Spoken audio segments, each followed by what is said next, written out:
ہر طرح کی تعریف اللہ کے لیے ہے، جس نے انسان کو سب سے اچھے ڈھانچے پر پیدا کیا اور اسے ہدایت دی۔ میں گواہی دیتا ہوں کہ ایک اللہ کے سوا کوئی معبود برحق نہیں، اس کا کوئی شریک نہیں، جو عظمت والا اور علم والا ہے۔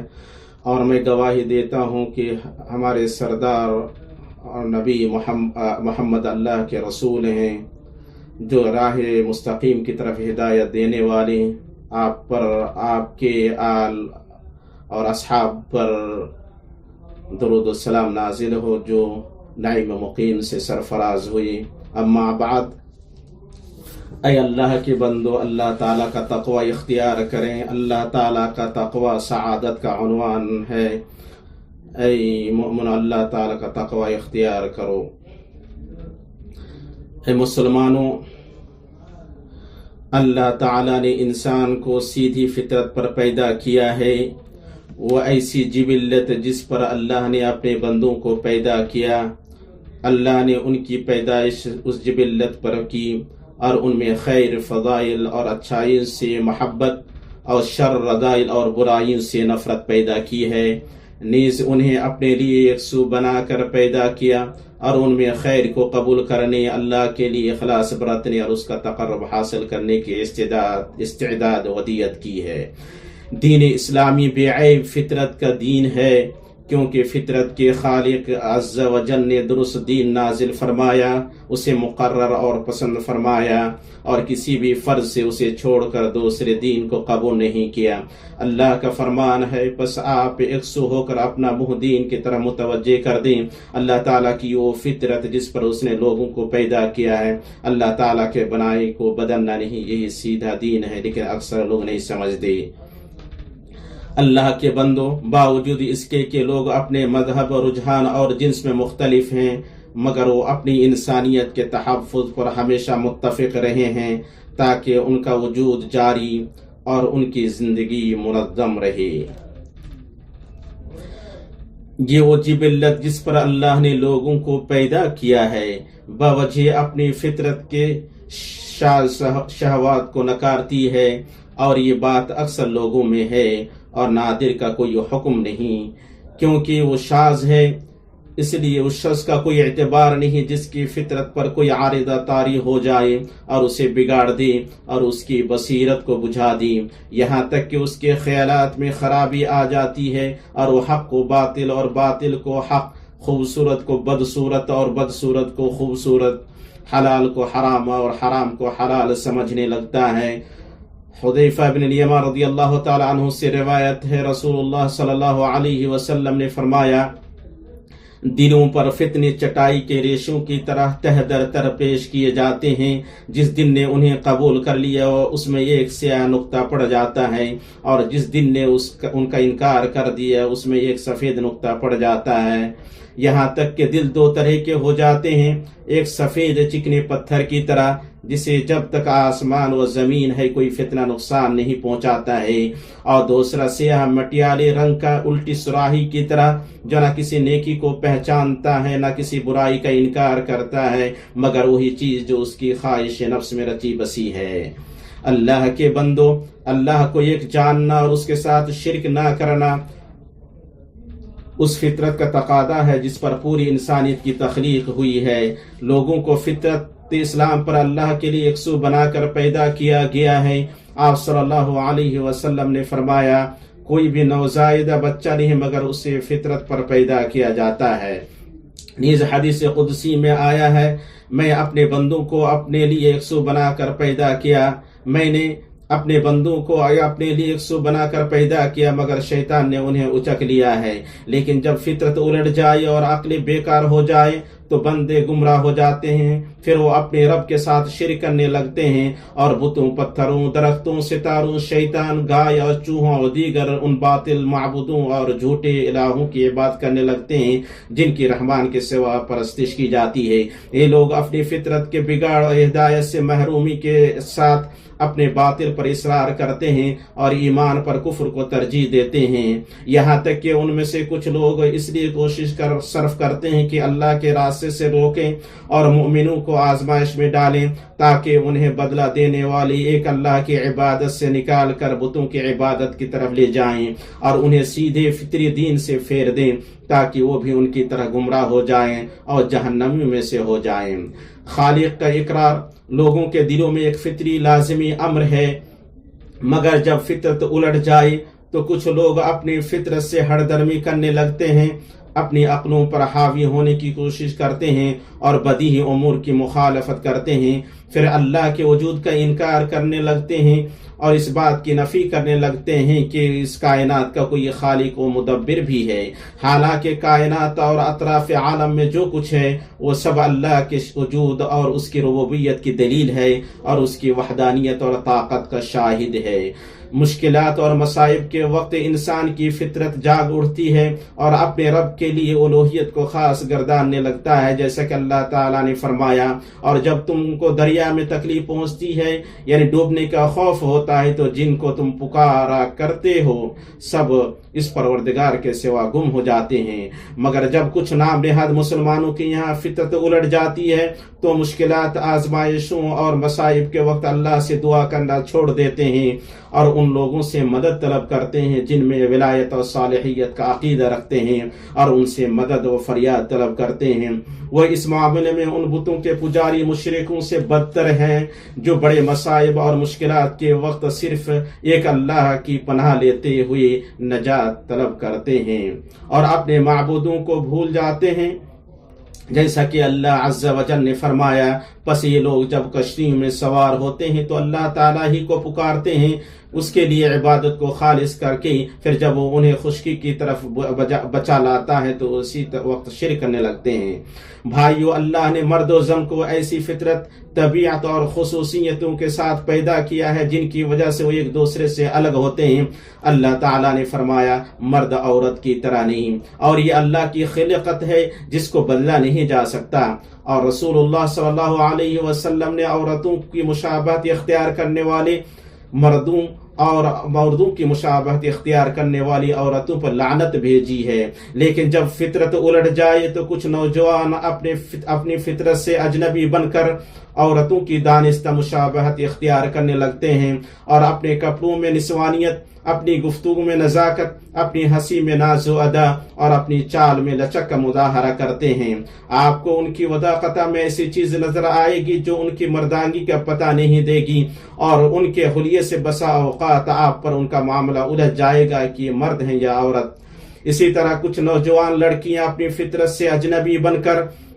اپنی نسوانیت سے دستبردار ہو جاتی ہیں اور اپنی فطرت کے خلاف سرکشی کرتی ہیں، پھر گفتگو یا حلیہ یا لباس وغیرہ میں مردوں کی مشابہت اختیار کرتی ہیں جو کہ مذہب یا عرف کے اعتبار سے مردوں کے ساتھ خاص ہے۔ اللہ کی بالغ حکمت میں سے یہ ہے کہ اس نے مرد اور عورت جوڑے کو پیدا کیا اور ان دونوں میں سے ہر ایک میں دوسرے کی طرف میلان پیدا کیا ہے۔ اسلام میں نکاح مرد اور عورت کے درمیان بندھن کا نام ہے، وہ فطری عمل اور انسانی ضرورت ہے۔ میاں بیوی میں سے ہر ایک کو دوسرے سے جائز طریقے پر لطف اندوز ہونے کا حق دیا گیا ہے، لیکن جب فطرت الٹ جائے تو کچھ نوجوان شادی کی طاقت رکھنے کے باوجود اس بنیاد پر شادی سے بے رخی برتتے ہیں کہ یہ بندھن ذمہ داری اور بوجھ ہے۔ اسی طرح کچھ نوجوان لڑکیاں اس خیال سے شادی سے انکار کرتی ہیں اور اس کی رغبت نہیں رکھتی ہیں کہ یہ آزادی پر قدغن ہے اور عورت کو قابو میں رکھنا ہے، جبکہ جو نوجوان لڑکے اور لڑکیاں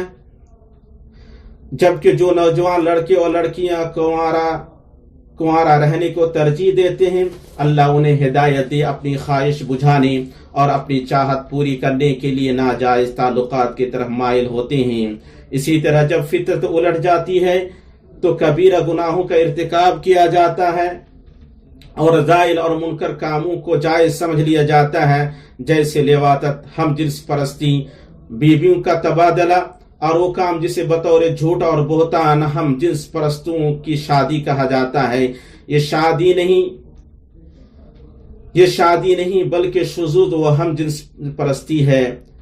سیدھی الہی فطرت کو مسخ کرنا ہے، انسانی فطرت کو بدلنا ہے،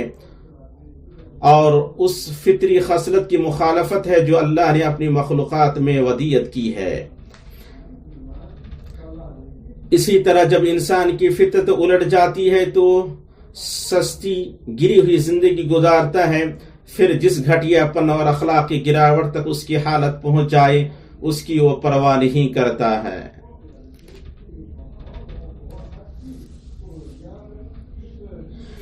پچھلے دنوں جن برائیوں میں مسلم معاشرے مبتلا ہوئے ہیں اور جو خاندانی رشتوں اور سماجی تعلقات کو تباہ کرنے میں پیشے کی حیثیت رکھتی ہیں، ان میں سے یہ ہے کہ کچھ عورتیں اللہ انہیں ہدایت دے بغیر کسی جائز سبب کے یا معمولی وجہ سے اس بنیاد پر اپنے شوہروں سے خلا لے لیتی ہیں کہ خلے والی عورت آزاد اور بے قید ہوتی ہے، اور اپنے شوہر سے خلا لینے کے بعد بسا اوقات شیطان ان کے لیے ناجائز قابل مذمت تعلق قائم کرنے کو خوشنما بنا دیتا ہے۔ وہ ایسا شبہات اور زہری خیالات سے متاثر ہو کر کرتی ہیں جن کے سبب وہ پریشانیوں کے گھونٹ پیتی ہیں اور حسرتوں کی فصل کاٹتی ہیں۔ اللہ کے بندو، غیرت سیدھی انسانی فطرت کی خصلتوں میں سے ہے، اس لیے صحت مند آدمی اپنے گھر والوں اور آبرو کے تئیں غیرت مند ہوتا ہے۔ چنانچہ جب رسول اللہ صلی اللہ علیہ وسلم تک سعد بن عبادہ رضی اللہ تعالیٰ عنہ کی بات پہنچی کہ اگر میں کسی آدمی کو اپنی بیوی کے ساتھ دیکھوں تو میں اس سے درگزر نہ کرتے ہوئے اسے تلوار سے مار دوں گا، تو آپ صلی اللہ علیہ وسلم نے فرمایا، کیا تم سعد کی غیرت مندی پر تعجب کرتے ہو؟ میں ان سے زیادہ غیرت مند ہوں اور اللہ مجھ سے زیادہ غیرت مند ہے۔ الحدیث۔ مگر جب فطرت الٹ جاتی ہے تو آدمی اپنی ذمہ داری کو ضائع کر دیتا ہے، چنانچہ نہ کوئی سرپرستی باقی رہتی ہے نہ ذمہ داری، وہ اپنے ماتحت لوگوں سے لاپرواہ ہو جاتا ہے اور ان پر غیرت نہیں کرتا ہے، بلکہ وہ اپنے گھر والوں میں منکر کو دیکھتا ہے اور اس کے چہرے پر بل نہیں آتا۔ آپ صلی اللہ علیہ وسلم نے فرمایا، 3 طرح کے آدمی پر اللہ نے جنت کو حرام کر دیا ہے، ایک شراب پینے کا عادی، دوسرا والدین کا نافرمان، اور تیسرا وہ دیوس جو اپنے گھر والوں میں خباثت کو باقی رکھے۔ جن چیزوں پر درست نفس کو پیدا کیا گیا ہے اور پسندیدہ طبیعتوں کی تخلیق ہوئی ہے، ان میں سے زنا سے نفرت کرنا اور اس کے ارتکاب کو گھناؤنا جاننا ہے۔ اس لیے جب نبی صلی اللہ علیہ وسلم نے اس نوجوان سے پوچھا جس نے آپ سے زنا کی اجازت چاہی کہ کیا تم یہ اپنی ماں کے لیے پسند کرو گے، کیا تم یہ اپنی بیٹی کے لیے پسند کرو گے، کیا تم یہ اپنی بہن کے لیے پسند کرو گے، تو وہ نوجوان ہر سوال پر کہتا، نہیں، اللہ مجھے آپ پر قربان کرے۔ اور آپ صلی اللہ علیہ وسلم نے اس کے لیے تاکید فرمائی کہ لوگ بھی اپنے کسی قریب یا بعید فرد کے لیے پسند نہیں کریں گے۔ اور جب نبی صلی اللہ علیہ وسلم نے جب عورتوں سے بیعت لیتے ہوئے ان سے یہ عہد لیا کہ وہ زنا نہیں کریں گی، تو ہند بنت عتبہ نے کہا، یا اللہ کے رسول، کیا شریف آزاد عورت بھی زنا کرتی ہے؟ یعنی کیا یہ معقول بات ہے کہ شریف آزاد پاک دامن عورت بھی زنا کرے؟ حالانکہ اسے معلوم ہے کہ زنا بے حیائی، منکر اور عار کا کام ہے، لیکن جب فطرت الٹ جاتی ہے تو آپ بعض عورتوں کو دیکھتے ہیں کہ انہوں نے اپنی پاک دامنی برباد کر دی ہے، اپنی آبرو کو بیچ دیا ہے اور اپنی عزت کو گندا کر دیا ہے۔ ان میں نہ حیا کا خیال ہوتا ہے نہ گھٹیا کام کے ارتکاب سے اجتناب۔ اللہ کے بندو، حیا، پاک دامنی، مروت اور خودداری قابل تعریف خصلتیں ہیں اور معزز اخلاق ہیں جو فطرت سلیم سے ہم آہنگ ہیں۔ یہ اسلام سے پہلے زمانے جاہلیت کا شاعر ہے، اپنے وقت کی عورت کے بارے میں کہتا ہے، دوپٹہ گر گیا، حالانکہ اس نے اسے گرانا نہیں چاہا اور ہاتھ سے اپنا چہرہ چھپاتے ہوئے اسے اٹھا لیا۔ یعنی جب اس کا دوپٹہ گر گیا تو اس نے اپنے چہرے کو اپنی کلائی سے چھپاتے ہوئے اسے اٹھا لیا۔ اس میں کوئی تعجب کی بات نہیں، کیونکہ فطرت عورت کو شرافت، پاک دامنی، پردہ اور برہنہ پن سے اجتناب کی دعوت دیتی ہے۔ لیکن جب فطرت الٹ جاتی ہے تو کچھ عورت اپنے جسم سے شرم و حیا کا لباس اتار پھینکتی ہے اور اپنی بے حیائی و بے پردگی اور اجنبی مردوں کے سامنے اپنی زیب و زینت اور فتنہ سامانیوں کی نمائش کی پرواہ نہیں کرتی ہے۔ یہ جاہلی شاعر ہے جو اپنی حالت کو یوں بیان کر رہا ہے کہ وہ پڑوسی کے مقام و مرتبہ کی عزت اور احترام کرتے ہوئے، اس کے حق کی پاسداری کرتے ہوئے اور اس کے آبرو کی حفاظت کرتے ہوئے اس کی بیوی سے نظر نیچی کر لیتا ہے۔ شاعر کہتا ہے، جب میری پڑوسن میرے سامنے نظر آتی ہے تو میں اپنی نظر جھکا لیتا ہوں، یہاں تک کہ وہ اپنے گھر میں چھپ جاتی ہے، لیکن جب فطرت الٹ جاتی ہے تو آدمی حرمتوں کی پامالی کرنے لگتا ہے، چنانچہ وہ اپنے پڑوسی کے ساتھ خیانت کرتا ہے، اس کی بیویوں کو تکلیف پہنچانے اور انہیں چھیڑنے کی کوشش کرتا ہے، کبھی کبھی اس سے بھی برے اور بڑے جرم کا ارتکاب کرتا ہے، چنانچہ وہ اپنے پڑوسی کی بیوی سے زنا کر بیٹھتا ہے، جبکہ نبی صلی اللہ علیہ وسلم نے اسے سنگین ترین گناہوں میں سے شمار کیا ہے۔ اللہ کے بندو، معنوی اور حسی طہارت صحت مند فطرت سے ہم آہنگ ہے، اس لیے زبان کی پاکیزگی اور شگفتہ بیانی فضیلت والی خصلت ہے، اور بد زبانی اور بے وقوفی گھٹیا اخلاق میں سے ہے، جس سے باعزت نفس نفرت کرتے ہیں اور صحت مند فطرت والے اس سے متصف ہونا پسند نہیں کرتے ہیں۔ آپ صلی اللہ علیہ وسلم نے فرمایا، اللہ تعالیٰ فحش گو بد زبان سے نفرت کرتا ہے، مگر جب فطرت الٹ جاتی ہے تو بری اور فحش بات سے شرمایا نہیں جاتا ہے، بلکہ بد زبانی اور بیوقوفی مقبول اور جائز ٹھہر جاتی ہے، پھر وہ بلا روک ٹوک کے پھیلنے لگتی ہے اور زبانوں پر جاری ہو جاتی ہے۔ انسان کی تخلیق پاکی و صفائی سے محبت اور ناپاکی اور گندگی سے نفرت پر ہوئی ہے، اور اسلام نے فطرت کی ان سنتوں پر ابھارا ہے جن میں انسان کے باطن و ظاہر کی صفائی پر توجہ دی گئی ہے۔ آپ صلی اللہ علیہ وسلم نے فرمایا، 5 کام فطرت میں سے ہیں: ختنہ کرنا، زیر ناف کے بال صاف کرنا، بغل کے بال اکھاڑنا، ناخن کاٹنا اور مونچھیں چھیلنا۔ لیکن جب فطرت الٹ جاتی ہے تو آدمی کا طرز عمل اس کی طبیعت کے خلاف ہو جاتی ہے، اس کا طرز عمل اس کی طبیعت کے خلاف ہو جاتا ہے، پھر اس کی مخالفت کی برائیاں ظاہر ہونے لگتی ہیں، چنانچہ کچھ لوگ اپنے ناخن نہ کاٹ کر مخالفت کا ارتکاب کرتے ہیں، اسے لمبا چھوڑ دیتے ہیں، یہاں تک کہ اس میں میل اور گندگی داخل ہو جاتی ہے، ساتھ ہی اس کا مظہر بدصورت اور وحشیانہ ہو جاتی ہے۔ ممکن ہے اس کے لیے یہ کہہ کر خوشنما بنایا جائے کہ زینت اور خوبصورتی میں سے اللہ تعالیٰ نے فرمایا، بس آپ اپنا رخ سچے اور سیدھے دین کی طرف ہی رکھیں قبل اس کے کہ وہ دن آ جائے جس کا ٹل جانا اللہ تعالیٰ کی طرف سے ہی ہے۔ اس دن سب متفرق ہو جائیں گے۔ اللہ تعالیٰ مجھے اور آپ کو قرآن و سنت میں برکت دے۔ میں جو کچھ کہہ رہا ہوں اللہ تعالیٰ سے میں اپنے لیے اور آپ کے لیے مغفرت طلب کرتا ہوں، آپ بھی مغفرت طلب کریں، بے شک وہ بخشنے والا بڑا مہربان ہے۔